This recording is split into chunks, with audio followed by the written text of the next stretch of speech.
January 17, 2024. Red Sea. USS Theodore Roosevelt. CVN-71. Fire Controlman Second Class Marcus Chen is staring at his Aegis display when the alarm sounds. Incoming ballistic missile. Range, 47 miles. Speed, Mach 5. Target, a commercial tanker carrying diesel fuel to Europe. Chen has 90 seconds. SM-2 missile away. 31 seconds later, the threat disappears.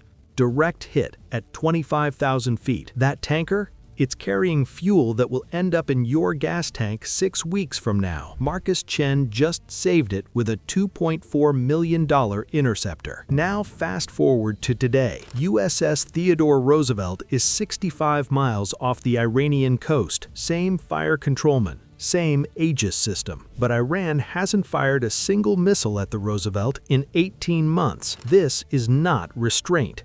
This is mathematics. If you want to understand why Iran threatens carriers daily but never fires, hit that subscribe button.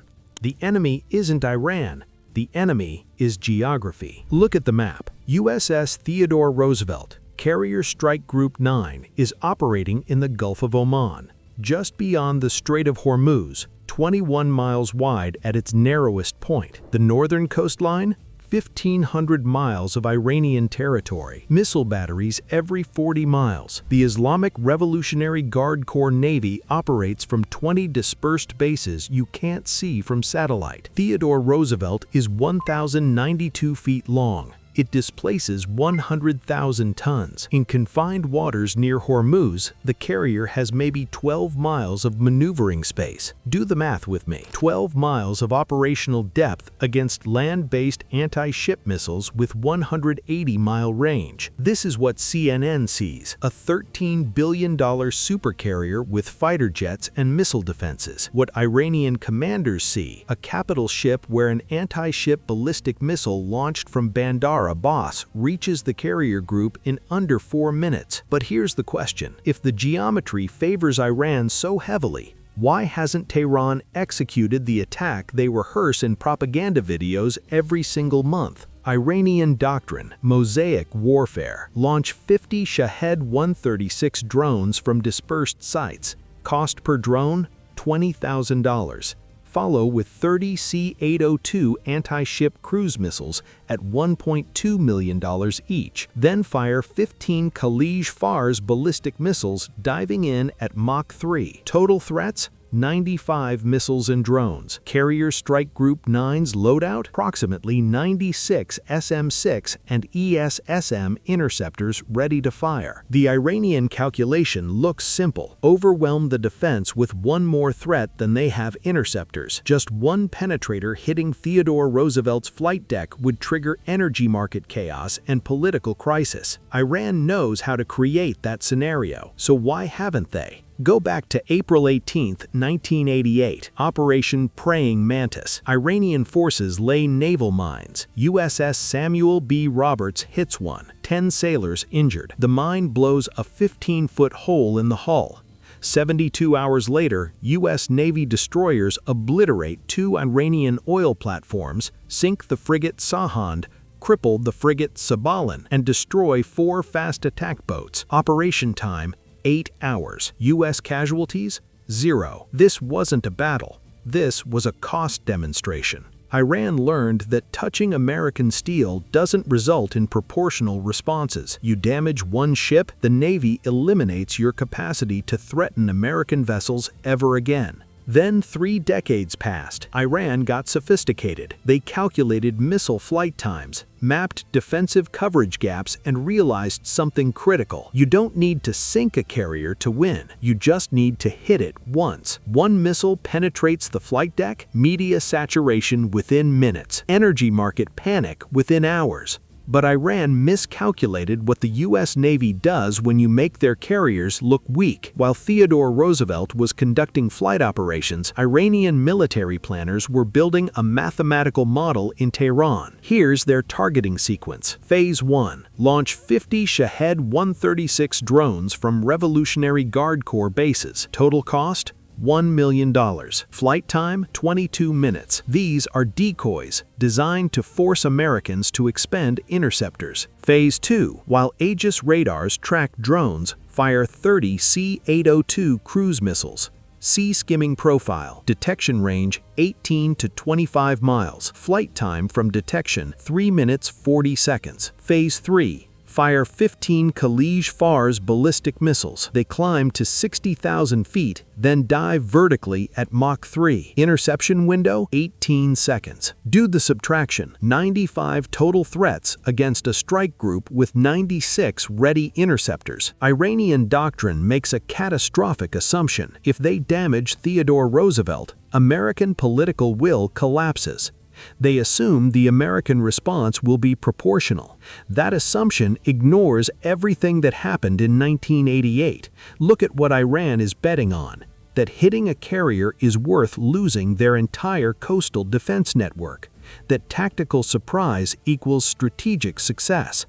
This is the void in Iranian planning, because the United States doesn't do proportional responses when you target capital ships carrying 5,000 American sailors. Enter Carrier Air Wing 11. Let me show you what happens when Iran launches Phase 1. 600 miles south, an E-2D Advanced Hawkeye from Carrier Airborne Early Warning Squadron 117, VAAW-117, the Wallbangers, is orbiting at 25,000 feet.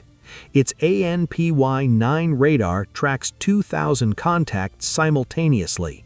Detection range 350 miles. The second those 50 Shahed 136 drones leave Iranian airspace, the Hawkeye sees them. Data link transmission 0.3 seconds. Every ship in Carrier Strike Group 9 now has the complete tactical picture. Outer defense layer. SM-6 missiles loaded in Mk-41 vertical launch systems aboard USS Lake Champlain CG-57 and USS Russell DDG-59. Look at the SM-6 specifications. Weight 3,300 pounds. Thrust 13,500 pounds. Acceleration 0 to Mach 3.5 in 11 seconds. This is computational physics solved 1,000 times per second by the Aegis weapons system. The SM-6 doesn't chase threats. It calculates an intercept point in three-dimensional space, accounting for target velocity, wind, and Earth's curvature. Then it arrives there before the threat does. Phase 1 result: 50 drones launched. 48 intercepted by SM-6 beyond 120 miles. 2 penetrators reach the middle layer, middle defense layer. Evolved Sea Sparrow missiles, ESSM. Each ESSM weighs 620 pounds with an 86-pound blast fragmentation warhead. Watch what happens at detonation. Explosive velocity 26,000 feet per second. Fragmentation cone creating over 1,500 lethal fragments, moving faster than rifle bullets. The 2 remaining drones shredded at 14 miles out.